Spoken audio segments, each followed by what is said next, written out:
For 2024, Nissan updates and refreshes the Rogue, which is their best seller. It comes with exterior updates, interior updates, and overall it's a very efficient and well-equipped vehicle, and we're going to take a detailed look at the exterior, the interior, and get it out on the road for a test drive. Let's get started.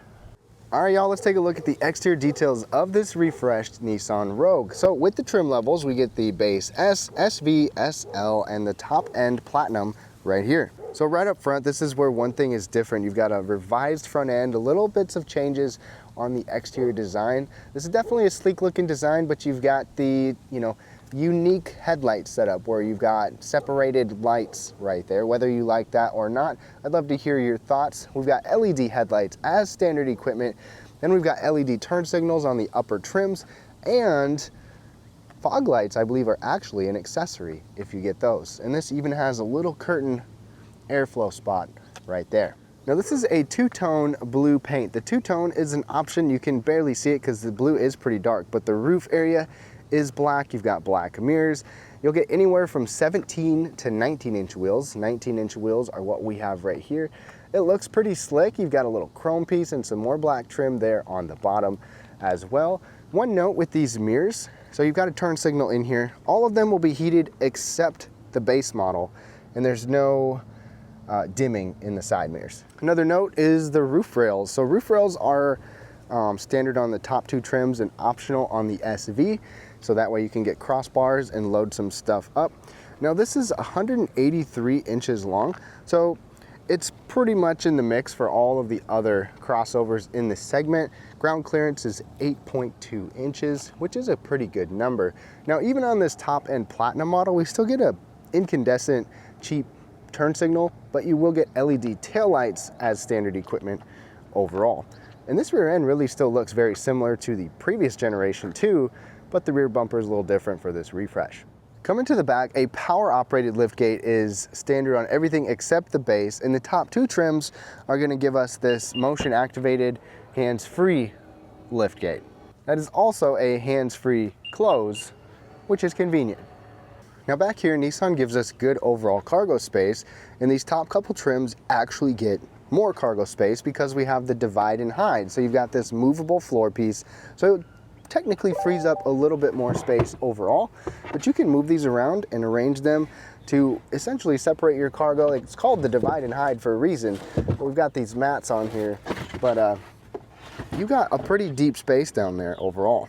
And Nissan gives us a spare tire as standard equipment. Thank you, Nissan. Back here you get some fixed tie downs. As you can see right there, Nissan gives you a little first aid kit over there as well. There's spots for a cargo cover to go here too.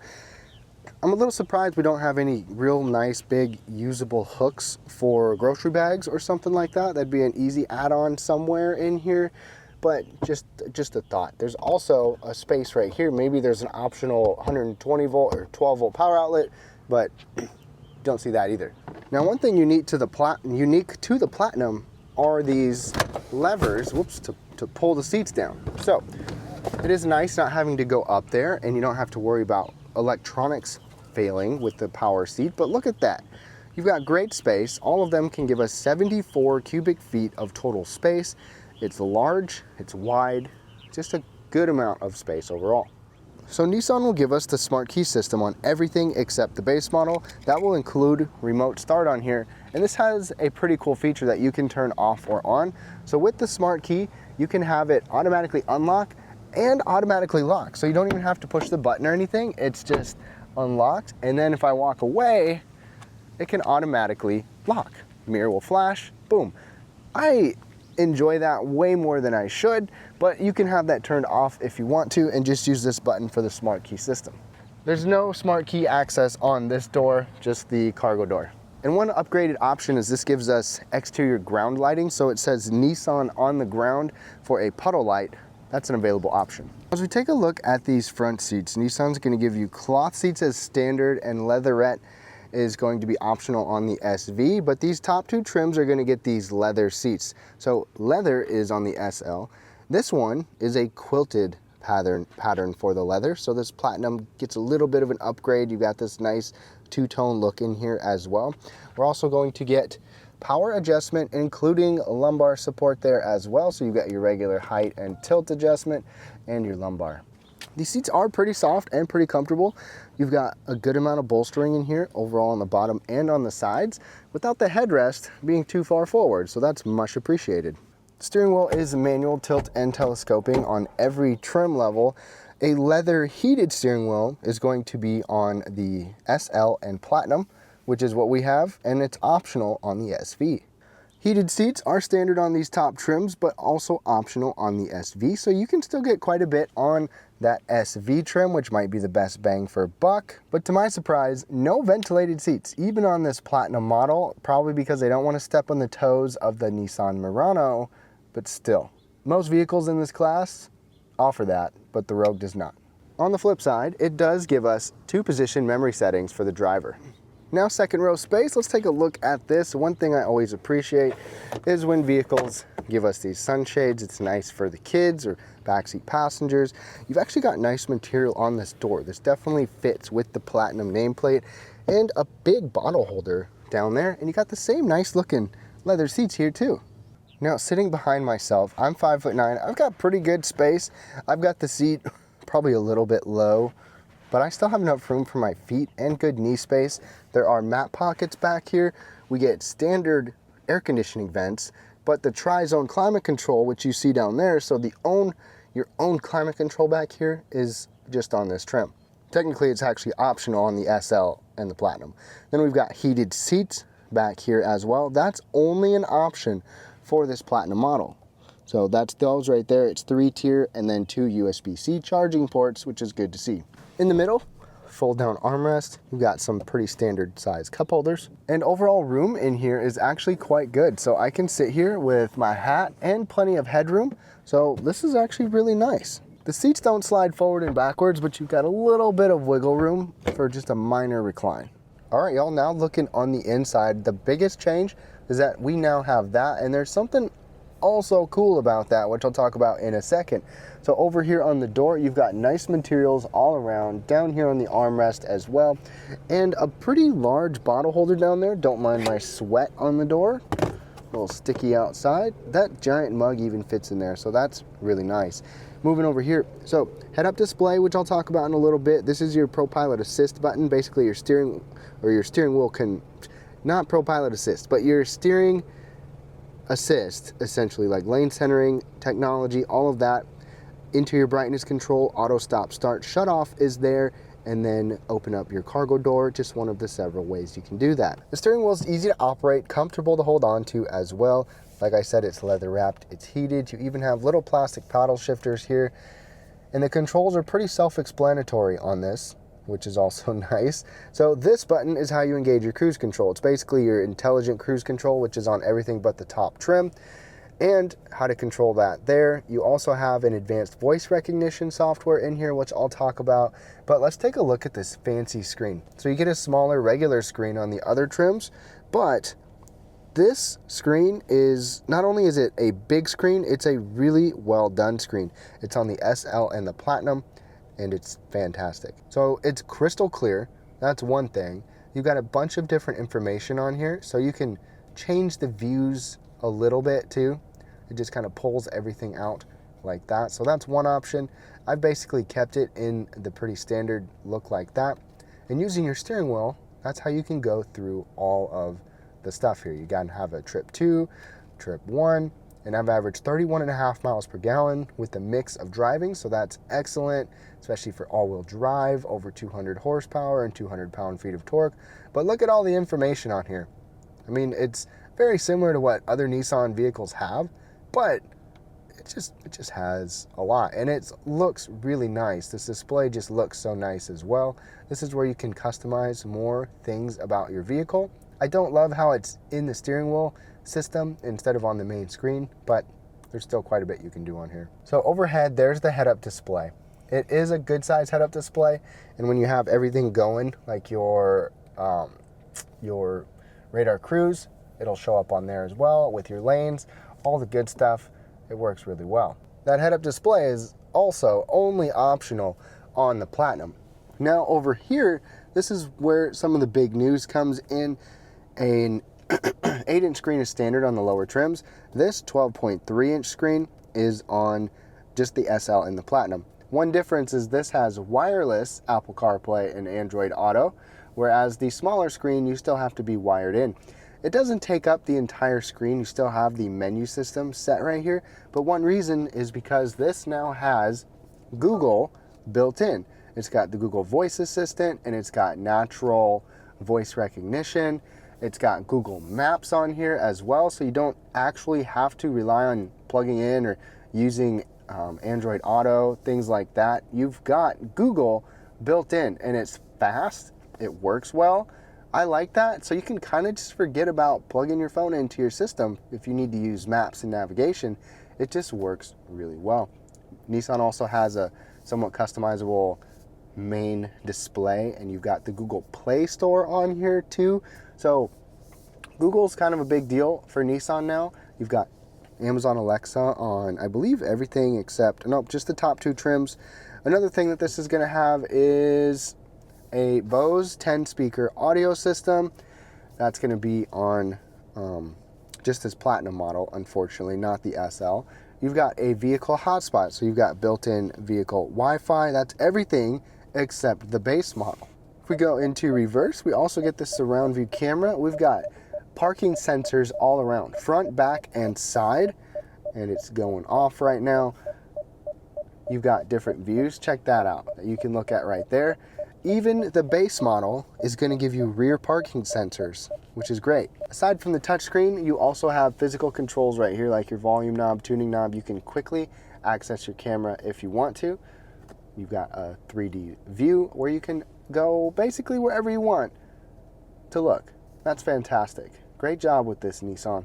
Down from there, even further, we've got our dual zone climate control. It is technically a tri-zone here because we have it in the back, as you saw earlier.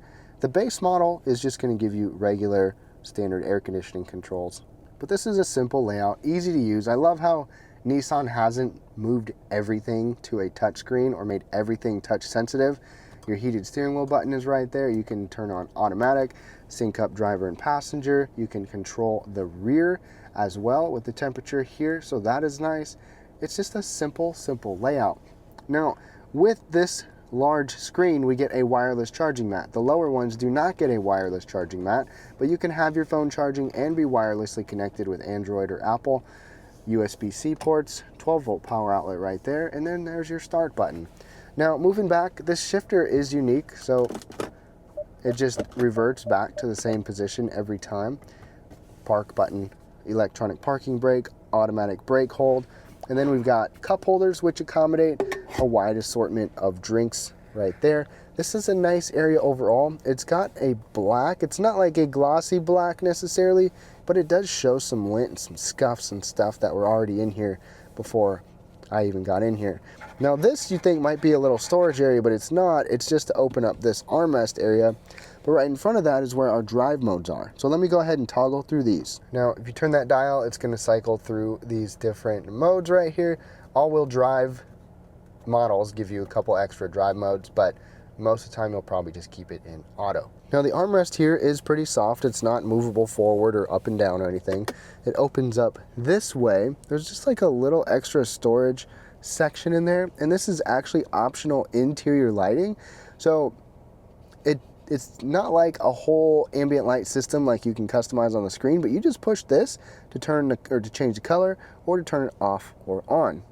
One nice thing is the floating console. So down here, take a look at that. You've got a lot of space. The only negative is that this is just hard, cheap plastic, so stuff does slide around. But there's a good amount of space down there, and I just kind of chuck a few items down there every now and then. So it's convenient. Nissan also gives us nice material across the dash. We've got this nice trim right here too, as you'd expect in the top-end Platinum, and a soft opening glove box there. Right up over here, we've got garage controls and a frameless automatic dimming rearview mirror. The frameless mirror is an option. You can get the auto dimming mirror with garage controls, a regular one, on the top 2 trims anyways. And then overhead, check it out. So first of all, you got a sunglass holder right there, and then we can open up our panoramic roof. So the panoramic roof is standard on the Platinum. Let's keep that going. and it's optional on the other trims except the base model. I believe the base model doesn't give us illumination there, but this entire visor can slide. Now under the hood, Nissan gives us, for all trims, their variable compression turbo. Now what if I told you this is a $45,000 3-cylinder engine? You'd probably want to just shut the video off, but there are some big perks to this engine. Let me tell you, it's got good power and great efficiency. So this 1.5 liter direct injected 3-cylinder turbo gives you 201 horsepower and 225 pound-feet of torque. Despite being a variable compression turbo, it does not need premium gas. Recommended is just regular unleaded. All of them will come with this engine, and all of them come with Nissan's CVT transmission as well. We'll talk about that in the test drive. Standard options, typically front-wheel drive, all-wheel drive available. This top-end Platinum is all-wheel drive. Now, miles per gallon is fantastic in this Rogue. So lower trims with front-wheel drive can get 30 city and 37 highway. That's like sedan type of fuel economy. And even this one, the top-end Platinum model, gets the worst with all-wheel drive. It can still get up to 34 mpg on the highway. So most of them with all-wheel drive will still get 35 mpg. That's fantastic. All right, y'all, we're now behind the wheel of this 2024 Rogue, which is refreshed, and this is a variable compression turbo. Even though it's a 3-cylinder, it still has good numbers as far as horsepower and torque for a standard engine. You know, it'd be nice if they offered a different option of some sort, but this is the one that you get for all of them, no matter what. Even on the base model, which is good performance for that. It's more punchy and peppy than I think a lot of people would expect, but it's definitely more efficient than I was expecting. Those numbers are crazy. 37 mpg for a regular size crossover like this, that is seriously sedan level. Now, some of my first impressions here is that it's just a comfortable car to be in and to drive, and it's the kind of vehicle you can just get in and drive and be comfortable. It's not like you have to finagle with it. The seats are comfortable. It doesn't take long to get in position where you like it, and that screen is so easy to see. That one's easy to see. There's a lot of information on both of them. If I get on it a little bit here, the turbo definitely has a good amount of pull through a pretty large range, and there's going to be one positive to that CVT, and that's the fact that the CVT will keep you at the optimal RPM for the power for this turbo. So it's honestly a good pairing with this turbo engine, and it's a lot less rubber bandy than some of the CVTs that I've driven, where it really winds up and spools up and just stays there. But once you put it through some stress, you can definitely tell. We'll get on it here in a little bit. This is a rough textured road, so there's noise that's going to come in, but this also has laminated glass. So you've got that acoustic side glass, which is going to help suppress the wind noise. Now, just in regular drive mode here, let's get pedal down.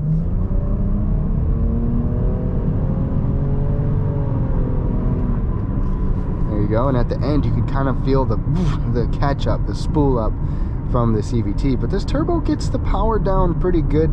Passing power is good. It's maybe not quite as fast as people might expect for a turbo, but it is a small turbo with very respectable numbers. Pedal down again, or partially down. Very quick to respond.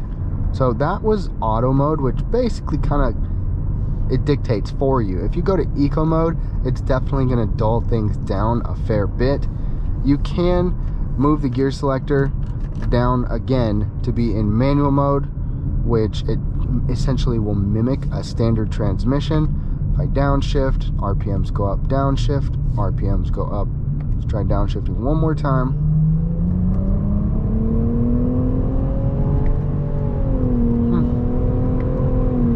Wow, it's actually not bad. It let me shift when I wanted to shift. It actually let the RPMs get up. So I mean, if you want to use those paddles, you definitely can.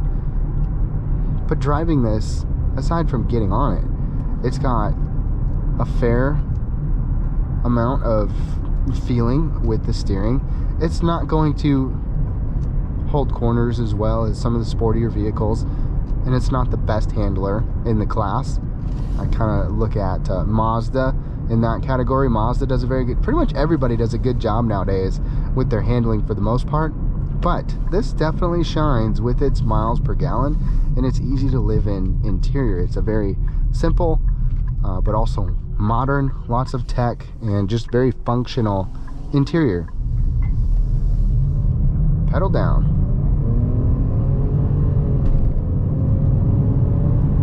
Okay, yeah, I think Nissan's done a good job with this powertrain and this CVT, but at the end of some of those, you definitely get a little kickback from the spool up and wind up of the CVT. But overall, like I said, it's a nice vehicle to drive.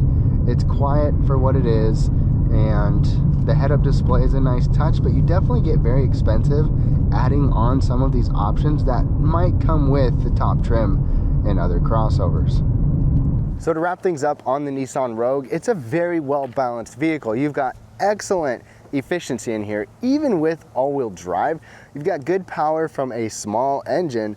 You've got great space on the inside. The cargo area is pretty handy, and quite a few different features, especially available with this top-end but expensive Platinum trim. So this one comes in at $45,000. Now it is the top trim with the extra bells and whistles. Is that something you would spend your money on right here with this Rogue? Leave your thoughts down below and what you think of this refresh. Thank you so much for watching.